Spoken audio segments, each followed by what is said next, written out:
May nagsabi sa akin na kung sino ang barkada mo ay yun din na magiging ikaw.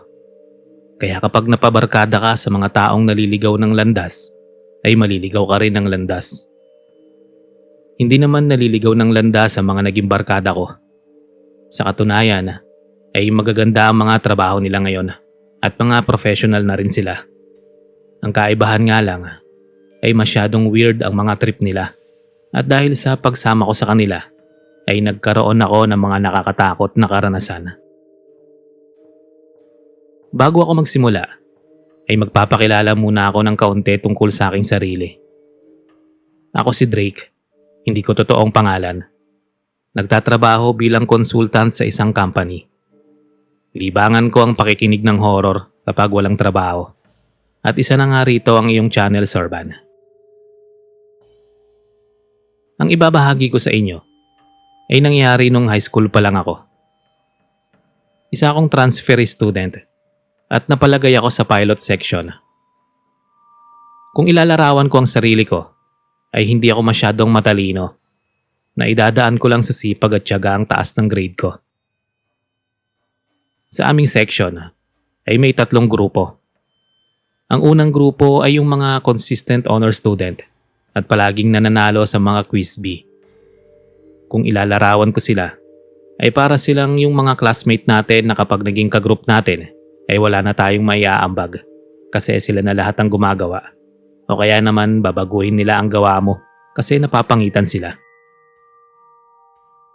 Yung pangalawang grupo naman ay mga athletic, mga swimmer na palaging excuse sa klase, kaya sila na lang din ang nagkakasundo. Ang panghuling grupo ay mga outcast. Yung mga mahiyain na hindi masyadong napapansin sa klase. May ibang matatalino sa kanila pero ayaw nilang makigroup sa mga top scorer. At dahil ayoko nang wala akong sinasamahang grupo, namili ako ng magiging barkada sa 3. At ang napili ko ay walang iba kundi ang group ng mga outcast. Nung una, natutuwa ako kasi sila yung group na hindi nakaka-pressure kasama. Average lang din kasi sila at madalas ay nagtutulungan kaming mag-review kapag may mga quiz o exam. Palagi rin kaming sabay mag-lunch at madalas na doon kami makikikain sa kaklase namin na nakatira malapit sa school at sobrang bait ng pamilya niya. Bale, 7 kaming magbabarkada at sa loob ng 1 buwan ay napalapit na ako sa kanila. Ang kaso, may weirdong trip ang barkadang yon at hindi ako nakawala sa trip nilang yon. Mahilig pala sila sa mga dark concept at minsan ay pumunta kami sa isang abandonadong bahay. Matatakotin ako sa mga horror pero sa sobrang takot ko na baka mawalan ako ng grupong sinasamahan ay sumama pa rin ako sa kanila. Pero nagulat ako sa ginawa nila. Naglabas sila ng mga itim na kandila. May mga insenso at kamangyan. Gumuhit sila ng patatsulok na shape sa sahig. Pinalibutan nila yon ng itim na kandila. At pagkatapos ay nagsalita sila ng mga Latin na salitang hindi maintindihan. Ako naman ay tahimik lang sa isang sulok. Nakahilera din sa kanila at nakapikit. Pero kinikilabutan ako sa ginagawa nila. Para kasing nagtatawag sila ng demonyo. Tapos kakaiba pa yung vibes ng paligid. Malakas ang hangin at walang ibang maririnig sa paligid kundi ang mga chants nila na hindi maintindihan. Hanggang sa biglang nagsibag sa akin ng mga gamit. Parang may puwersa sa paligid na hindi nakikita. Nang may marinig akong mga yapak ay hindi ko na talaga kinaya. Maya-maya pa ay parang may bumubulong sa akin na iba-iba ang boses. Tapos naramdaman ko na parang may kamay na humahawak sa leeg ko. At laking gulat ko nang makitang itim na kamay na may mahabang kuko. Nalamig ang buong katawan ko kaya napatakbo ako. Sumakay ako sa tricycle at pag-uwi ko sa bahay, ang sabi ng nanay ko ay namumutla daw ako. Natulala pa nga ako noon habang kinakausap niya. Hindi kasi talaga ako makapaniwala na naranasan ko yon. Nag-text sa akin ng tropa ko at ang sabi sa akin, dapat daw tinapos ko yung ritual dahil kung hindi ko tatapusin yon ay guguluhin daw nila ako. Tinanong ko kung sino sila, pero hindi nila sinabi kung sino. At nalaman ko yun kinagabihan. Habang nakahiga ako at malalim na nag-iisip, bigla na lang may humila sa paa ko. Nanlamig agad ang katawan ko kasi wala naman akong kasama sa kwarto. Naalala ko ang text message ng tropa ko. Yung sabi niya naguguluhin daw nila ako at mukhang nagkakatotoo na nga. Dahil unti-unti akong nakaranas ng mga nakakatakot. Isang umaga, habang naliligo ako sa shower namin. Bale yung shower namin ay nakabukod sa pinaka-CR at di salamin ang pinto nito. Kaya makikita mo ang nasa labas. Nakita kong may mataas na lalaking nakatayo at nanonood sa akin. Pero hindi siya pangkaraniwan dahil may sungay siya. Dali-dali akong lumabas pero wala namang tao. Ang sunod kong karanasan ay bigla-bigla na lang parang may kumakalabit sa akin kahit wala naman. Madalas akong makaramdam na parang may nakasunod sa akin. At madalas akong bangungutin. Ang nakakapagtaka, biglang dumistansya sa akin ang barkada ko. Kaya kinausap ko sila kung bakit lumalayo sila sa akin. At nagulat ako sa sinabi ng isa kong barkada. Kailangan daw nila akong layuan dahil ang isa sa entity na dinadasalan nila ay ayaw sa akin. At nung gabing yon, bigla na lang akong may nakitang nakatayong mataas na lalaki na may sungay at malaki ang mga mata. Nanlilisik ang tingin niya sa akin at bigla na lang akong sinakal. Paulit-ulit kong tinawag ang pangalan ng Panginoong Diyos at nawala lang ito nang pumasok si Mama sa loob. Sinabi ko sa kanya ang mga nangyari sa akin at pinaalis muna ako ni Mama sa amin. Doon muna ako pinatira kay Tia na may alam sa mga ritual at pag-aalis ng masamang espiritu. Simula nang tinawas niya ako ay hindi ko na nakikita ang nilalang na yon. Mabuti na lang daw at naagapan kasi kung hindi ay papatayin ako nito. At yung barkada ko daw na yon ay delikado dahil sumasamba sila sa mga itim na elemento. Simula nun ay hindi na ako ginambala ng mataas na lalaking yon na may sungay. Naging maingat na rin ako sa pagsama-sama sa mga taong hindi ko pa ganong kilala. Hanggang dito na lang po ang aking kwento at maraming salamat po.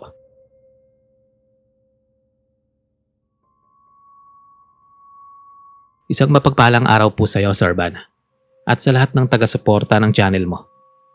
Ako po si Henry, hindi ko tunay na pangalan, 28 years old at isang clerk. Bilang masugid na taga-subaybay, ay ibabahagi ko rin ang nakakatakot na karanasan ng aking buhay. 5 taon na ang nakakalipas. 3 kaming magkapatid, 2 lalaki at 1 babae. Ang panganay ay si Kuya Rene. Ang pangalawa ay si Ate Princess at ako ang bunso. May kaya naman ang pamilya namin, kaya lahat kami ay nakatungtong sa mamahaling eskwelahan. Pero mas nag-level up si Kuya Rene dahil siya ay nagkaroon ng pagkakataong makapag-aral sa university sa ibang bansa. Matalino naman si Kuya at simula elementary hanggang high school ay mataas ang mga grade niya.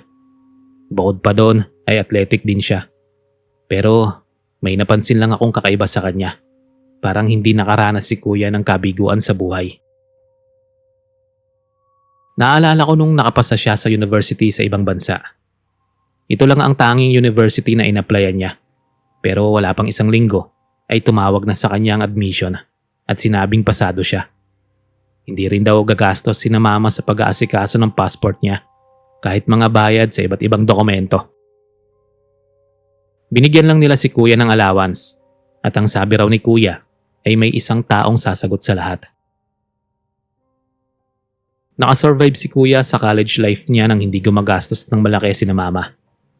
Ang sabi ni Kuya ay may tumutulong daw sa kanya. Pero ang nakapagtataka, ayaw itong ipakilala ni Kuya. Ang nakilala lang namin ay sina Steve at Claire na mga kaibigan niya sa school. Pero wala rin silang masyadong alam kay Kuya. Makalipas ang 4 na taon at nakagraduate na si Kuya. Umuwi na siya sa Pilipinas para dito i-pursue ang karir niya. At unang apply niya sa trabaho ay mataas agad ang posisyon niya. Tapos sa isang malaking company pa siya natanggap. Sir Van, hindi naman ako insecure sa kapatid ko. Kasi pinalaki kami ng magulang namin na bawal mainggit sa isa't isa. Pero nagtataka talaga ako. Parang ang swerte ni kuya sa buhay. At siya lang ang taong nakita ko na parang lahat ng gusto niya ay nakukuha. Hanggang isang araw, umuwi si kuya na tulala at wala sa sarili. Kinakamusta ko siya kung okay lang siya, pero ayaw niyang magsalita. Kinabukasan ay nagising kami na wala na si kuya. Tinanong ko ang nanay ko kung alam niya kung nasan siya, pero hindi naman daw nagpaalam sa kanya. Simulat sa pulay malihim na talaga si kuya, Sorban. Kahit sa aming mga kapatid niya ay hindi siya open sa sarili niya. Pero iba ngayon, mas naging malala ang pagkamalihim niya. 2 araw ang lumipas at hindi pa rin umuwi si kuya. Naisipan na naming magtanong kina Steve at Claire na nasa Pilipinas din that time. Baka kasi sakaling sumama sa kanila si kuya para magbakasyon. Pero wala raw silang alam. Isang araw habang naliligo ako, may narinig akong lalaking umiiyak. Nagtapis lang ako ng tuwalya sa ibaba at paglabas ko ng banyo, nakita ko si kuya na tumingin sa akin na parang nagmamakaawa. Lumabas ako at tinawag si mama. Pero pagbalik ko sa banyo, ay wala na si kuya. Kaya inisip ko na baka namamalikmata lang ako. Simula din noon ay madalas akong managinip ng kabaong. Tapos nakikita ko ang pamilya ko na umiiyak. Si mama, papa at princess, pero wala si kuya. Last time ay nagkaroon kami ng grouping sa bahay kasi nirarush namin yung research. Yung classmate ko na si Maris ay palaging nakatulala at parang may nakikitang kung ano sa bahay. Nang mag-uwian na sila, ay tinawag ako ni Maris at nangatalambo akong katawan sa tanong niya. Henry, huwag kang ma-offend ha, pero patay na ba ang kuya mo? Tinanong ko siya kung bakit niya naitanong yon at mas lalong nanlamig ang buong katawan ko sa sinagot niya. Nagmumulto kasi siya sa bahay niyo, Henry, at kahit saan ako tumingin ay nakikita ko siya. 2 linggo na ang lumipas at wala pa ring balita kay kuya. Kahit kina Steve at Claire, wala rin silang alam at nakabalik na sila sa bansa nila. Pero wala naman daw dun si kuya. Isang araw ay nagdesisyon na akong tignan ang mga gamit niya sa kwarto niya kasi baka may makita akong pruweba kung saan siya nagpunta. Nung una ay wala akong nakita pero nangatalambo akong katawan nang makita ang kakaibang simbolo sa lumang wallet niya. Isa itong card na may simbolong triangle. Tapos may mata sa gitna. Pinakita ko yun kina mama at ang sabi ni papa, yun daw ay sign ng mga Illuminati. Dahil dito ay nagpatawag si na mama ng mga churchmate namin para ipagdasal si kuya. Wala pa rin kaming kasiguraduhan kung patay na ba siya. Pero kailangan naming ipagdasal ang kaluluwa niya dahil ang inaniban niya ay sumasamba sa dyablo. Habang nagdadasal, nakapikit ang lahat at taimtim na bumubulong ng panalangin. Napabahing ako at iminulat ang mata ko.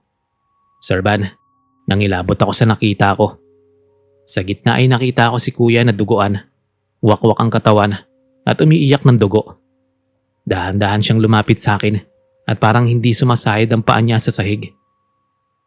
Napasigaw ako at nang ilingon ko sa iba ang paningin ko, biglang nawala si kuya. Sinabi ko kina mama ang nakita ko at napaiyak siya. Ilang beses pa rin pong nagpakita sa akin si kuya at kung iisa-isahin ko ay sobrang magiging mahaba na. 5 taon na po ang nagdaan at hindi pa rin namin siya mahanap. Nagpatulong na kami sa mga pulis pero wala pa rin silang balita. Sa 1 buwan po ay pupunta na ang pamilya namin sa ibang bansa kung saan nag-aral si kuya. At aalamin namin kung sino yung tao na tumulong sa kanya makapag-aral dahil baka siya ang nakakaalam kung ano ang nangyari sa kapatid ko. Hanggang dito na lang po ang aking kwento. Maraming salamat and God bless.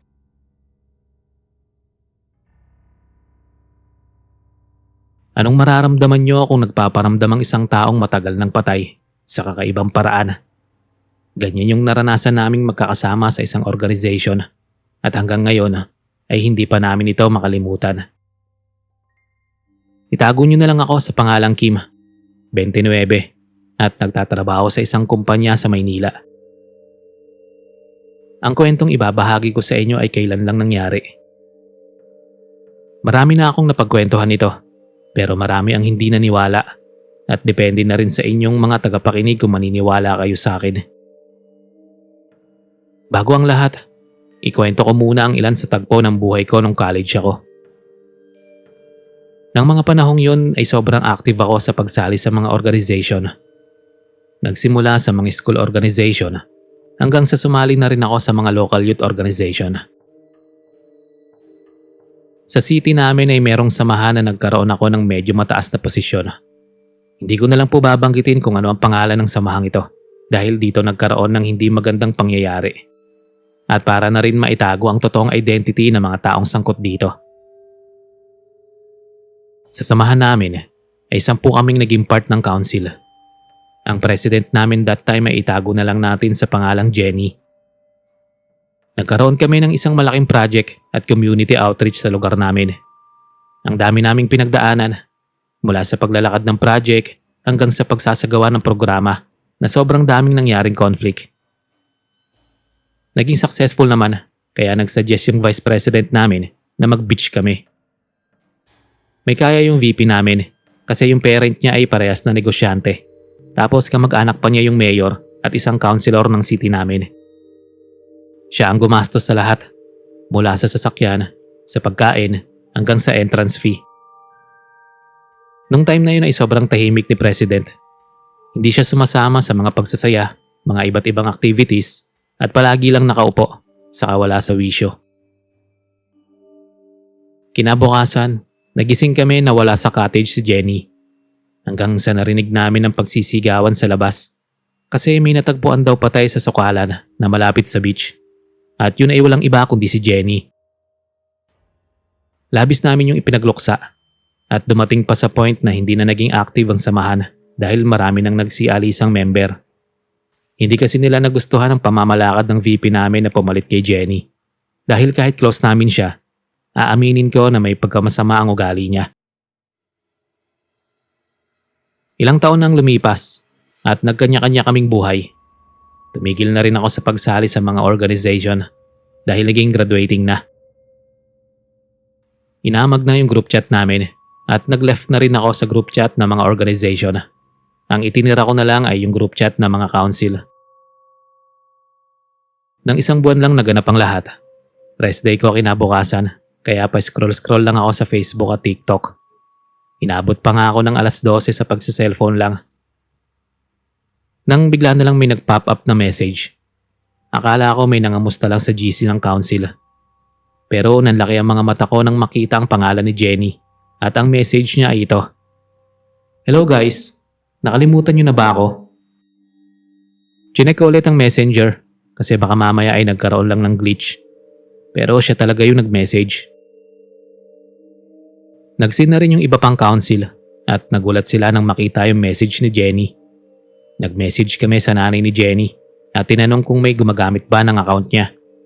Ang sabi ng nanay niya ay hindi rin daw nila nakita ang cellphone nito nung namatay siya. Kaya hindi nila nabuksan ang Facebook niya. Ang nakakapagtaka pa, kinabukasan biglang naglaho yung message ni Jenny.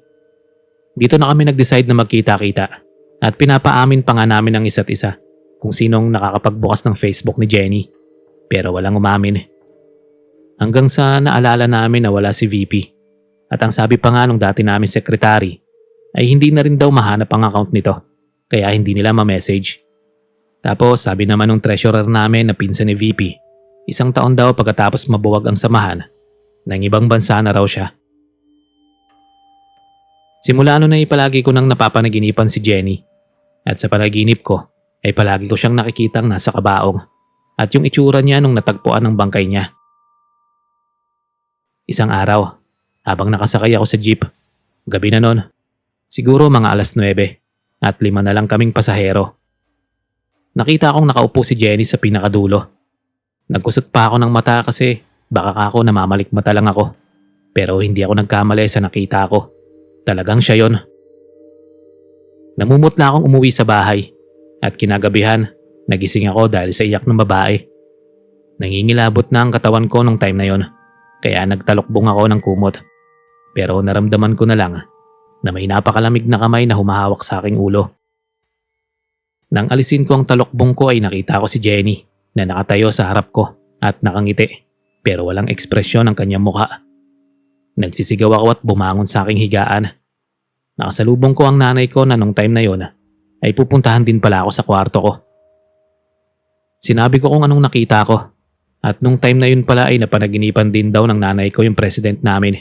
Nung time na una ko siyang ipinakilala sa amin. Kinabukasan may natanggap akong message galing sa pinsan ni VP na nagsabi na nalaman daw niya na nabaliw pala si VP nung time na yon at palagi daw nitong sinisigaw ang pangalan ni Jenny. Hanggang ngayon ay misteryo pa rin sa amin ang mga bagay na yon at maraming beses pa rin nagpaparamdam sa akin si Jenny. Kahit ilang beses namin siyang pinuntahan sa puntod niya ay mukhang hindi pa rin natatahimik ang kaluluwa niya. Kaya sigurado ako na may misteryong tanging panahon lang ang makakapagungkat. Ayun lang po, Sir Van. Maraming salamat po. Sana ay mapili itong kwento ko.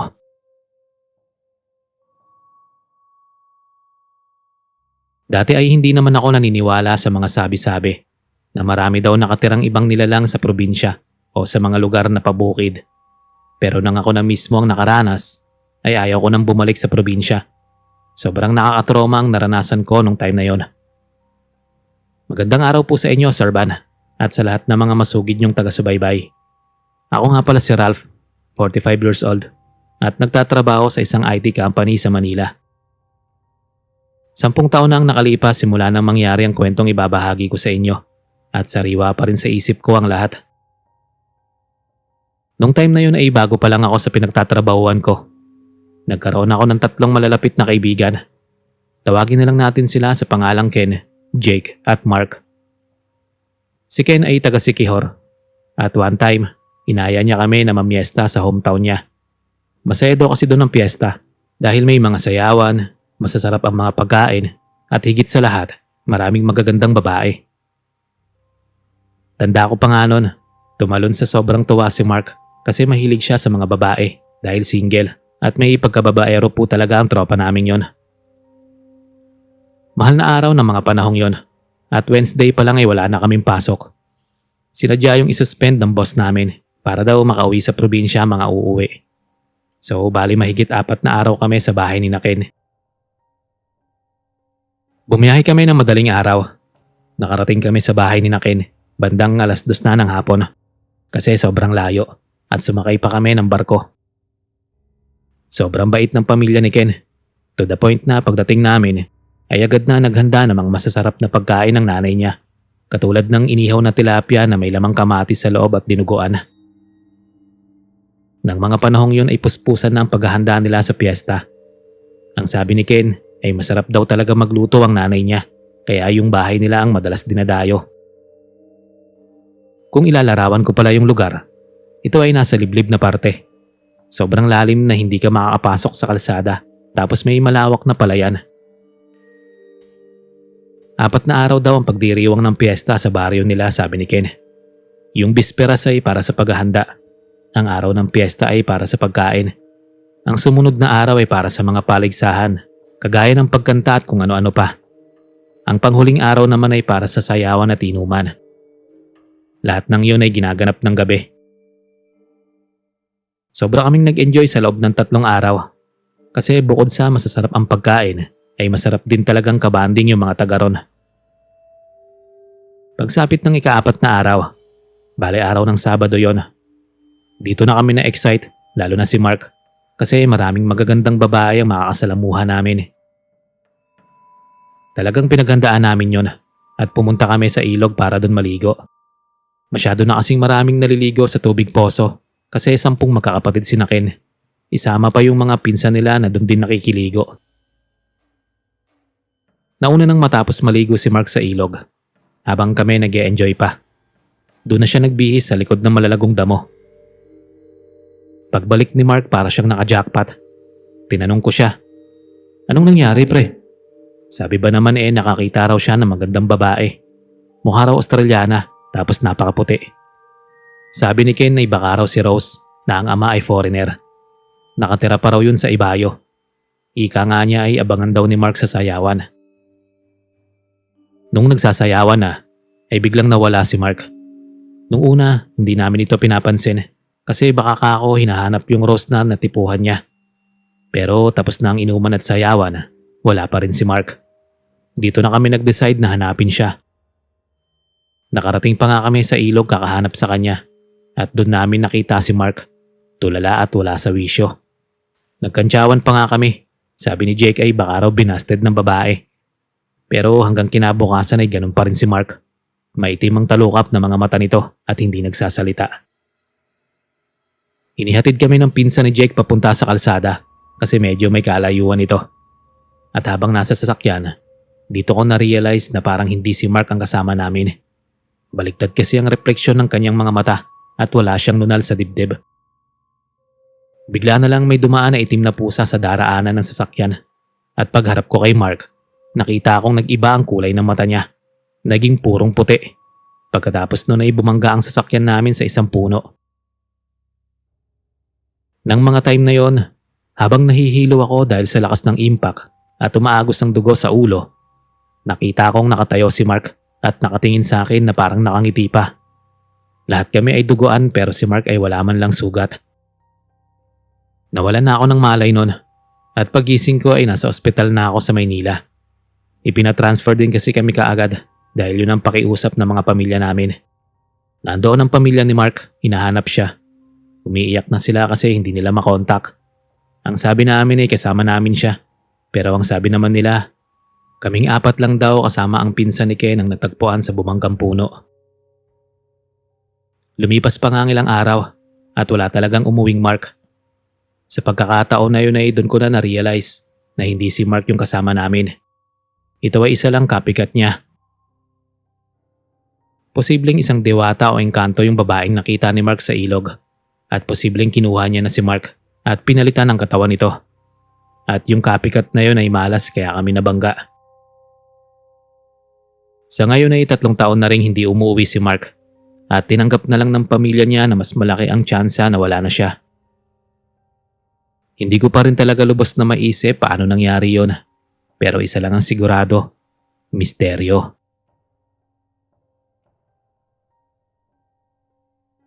Lahat naman siguro sa atin ay nakaranas ng lumahok sa mga samahan. Kasi iba talaga kapag may grupo kang inaniban. Mararamdaman mo na hindi ka nag-iisa at meron kang makakaramay kapag kailangan mo. Ako rin noon ay ganun lang kasimple. Pero ang paglahok ko sa samahang yon ang magdadala ng matinding trauma sa akin. Magandang araw po sa inyo, Sir Van, at sa mga avid followers nyo. Pakitago na lang ako sa pangalang Black at hindi ko na i-disclose ang ibang information tungkol sa akin dahil ayoko mapag-usapan. Sa kasalukuyan ay palipat-lipat ako ng lugar at patuloy na nagtatago dahil may isang grupong humahabol sa akin dahil sa ginawa ko. Nang time na yun ay isa lang akong simpleng college student. Payat, lampa, maraming tigyawat sa muka at ang sabi nga ng iba ay mukhang nerd. Hindi ako yung typical na lalaking suki ng mga gym at mahilig sa babae. Ang hawak ko noon ay libro. Kung maitatanong nyo kung masaya ba ako na ganito ako, hindi po. Hindi ako masaya. Hindi ko lang kasi alam kung paano ako makipag-interact sa kapwa ko lalaki. Hindi ko alam kung paano sabayan yung angas nila. At kapag sinusubukan ko ay nagmumukha lang akong corny o kaya naman ay kengkoy. Nabully nga rin ako nung high school ako na bakla daw ako. May isang babae akong nagustuhan at feeling ko type niya yung mga lalaking maaangas. Dito na ako lalong na insecure sa sarili ko. Torpe ako at malambot at hindi marunong manligaw. Isang kaklase ang nag-recruit sa akin sa isang samahan. Pumayag ako agad. Kasi sabi niya, doon ay tuturuan ako maging matapang. Palalakasin ako at gagawing kagaya ng mga typical na lalaki. At yun nga po, Sir Van. Hindi ko in-expect na brotherhood pala yon. Pero hindi siya yung kilala nating brotherhood. Ang brotherhood na yon ay under ng isang sindikato. At lihim lang ang pag-oorganisa nila. Napakahirap ng pagsusulit. Kailangan kong dumaan sa mga katakot-takot na palo at kailangan kong makaiwas sa mga tama ng bala. Ibinitin din ako ng patiwarik sa loob ng 30 minuto at kailangan kong matagalan yon. Sa awa ng Diyos ay kinaya ko naman. Matinding sakit lang ng katawan na kinaospital ko pa ng 3 araw. Hinangaan ako ng leader sa determinasyon ko kasi meron daw ibang hindi yun kinakaya. Nag-enjoy naman ako sa samahan nila kasi tinuruan nila akong mag-training sa gym. At sa totoo lang, matatalino silang tao. Magaling sila sa ACADS at isa sila sa mga SSG officer sa iba't ibang school. Ang ka-schoolmate ko sa brotherhood na yon ay si Alfred. Isa siyang athletic at SSG vice president, kaya tumaas ang tingin sa akin ng mga estudyante sa school na yon. At sa wakas, nagkaroon na ako ng lakas ng loob na ligawan ng babaeng nagugustuhan ko. Akala ko maayos lang palagi ang samahan. Meeting-meeting lang tapos banding. Natuto na rin ako nun magbisyo. Alak, sigarilyo, pati droga. At walang nakakaalam nun kundi ang samahang inaaniban ko. Isang araw ay pinapunta ako ng leader namin sa isang liblib na lugar. Isang miyembro ang paparusahan dahil sa 2 rules ang sinuway. At bilang parusa, kailangan namin itong itorture. Kung ano-anong ginawa sa kanya, pinalo ng latigo ang likod, inihian ang mga sugat at tinusok ng sigarilyo. Mahigit 2 oras na ganun. At sa huling shot, ibinigay sa akin ang baril. Ako daw ang papatay sa lalaki. Sa sobrang takot ko na baka pati ako ay parusahan, sinunod ko ang utos niya. Napatay ang lalaki. Umuwi ako noon na balisa at nangangatal ang buong katawan. May mga boses akong naririnig kahit wala namang tao. Nang gabi hindi ako makatulog at bumabalik sa utak ko ang senaryong yon ng paulit-ulit at walang patid. Hating gabi ay may narinig akong hagulhol ng isang lalaki. Dahan-dahan akong naglakad papunta sa sala. Bukas ang ilaw pero wala namang tao. Bigla ako ulit narinig yung hagulhol pero this time galing sa likod ng bahay. Sumilip ako sa bintana at may nakita akong nakatayong tao sa may bakod. Madilim pero kita ko na nakayuko siya at parang nanginginig ang balikat habang umiiyak. Napaatras ako at napapikit saglit. Akala ko imagination ko lang pero maya-maya ay may narinig akong kaluskos sa may likod ng bahay. Nakiramdam ako at parang may dahan-dahang naglalakad. Hindi ko alam kung bakit pero napalabas ako ng bahay. Paglabas ko ay malamig ang hangin at tahimik ang paligid. Doon ko ulit nakita yung lalaki at sa pagkakataong ito ay mas malapit na. Nakatayo siya sa gitna ng bakuran at nakatalikod sa akin. Kita ko ang likod niya na puro sugat at may mga paso. Hindi siya gumagalaw pero tuloy-tuloy ang pagiyak.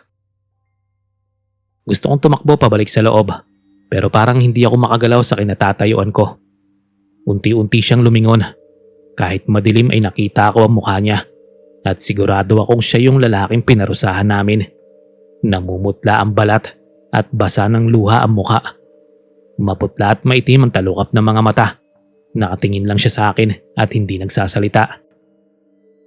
Biglang lumakas ang hangin at namatay ang ilaw sa loob ng bahay. Napapikit ako sa takot at nung dumilat ako ulit, wala na siya sa bakuran. Akala ko tapos na pero pagpasok ko sa loob, may putik na bakas ng paa sa sahig papunta sa kwarto ko at doon huminto sa tabi mismo ng higaan ko. Hindi na ako nakatulog hanggang sa mag-umaga dahil buong gabi ko naririnig ang hagulhol ng lalaking yon. Pakiramdam ko, Sir Van, ay kinain ako ng konsensya ko. Isa lang ang naisip ko nung time na yon at ito ay i-report ang brotherhood na inaniban ko sa mga pulis. Pero bago yon, pinagbantaan ko muna ang leader namin. Hindi siya nagsasalita pero nang umuwi ako ay nakatanggap ako ng text message na ako na ang isusunod na paparusahan. Simula nun ay nagtago na ako sa malayong probinsya sa lugar ng lola ko at kapag pakiramdam ko ay natutunton ako ay lumilipat ulit ako sa ibang lugar kung saan meron akong kakilala. Hanggang ngayon ay nagmumulto pa rin sa akin ang lalaki na yon. Hindi ko alam kung kailan matatapos to pero ang masasabi ko lang, sana hindi na ako sumali sa samahang yon. Hanggang dito na lang po ang kwento ko at salamat po kung mapipili itong isalaysay.